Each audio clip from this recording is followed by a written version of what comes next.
Pilate had heard it all. As Roman governor, he sat as judge in many cases. No doubt he heard all the defense strategies of criminals pleading their cases just as judges do today. As judge, Pilate had to sift through the half-truths and distortions to get to the truth. Court proceedings today are not that much different. In our society, a jury decides what is truth in criminal cases. In Jesus' day, Pilate did. Jesus did not twist the facts as so many others who came before Pilate had done. Instead, Jesus stood calm and resolute. If he did not look like a king, he spoke and acted like one. Yes, Jesus was a king. That was the truth. This king reached out to Pilate and invited him to become a citizen of his kingdom. Jesus said he had come into the world to testify to the truth and concluded his brief witness with the invitation, "Everyone on the side of truth listens to me." The door stood open for Pilate to ask about the truth of Jesus, but he scoffed, "What is truth?"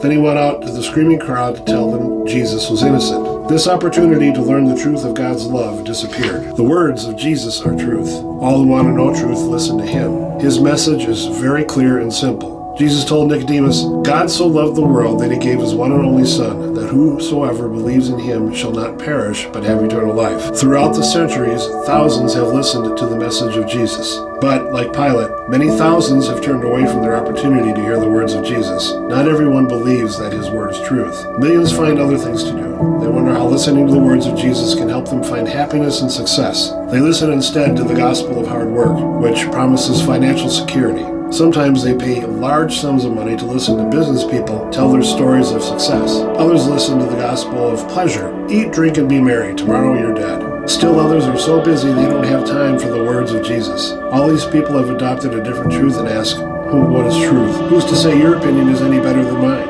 What draws me to the words of Jesus? Why are his words truth and not the others? First, Jesus is God himself. He is King of all, Lord of the universe. He has absolute power and authority.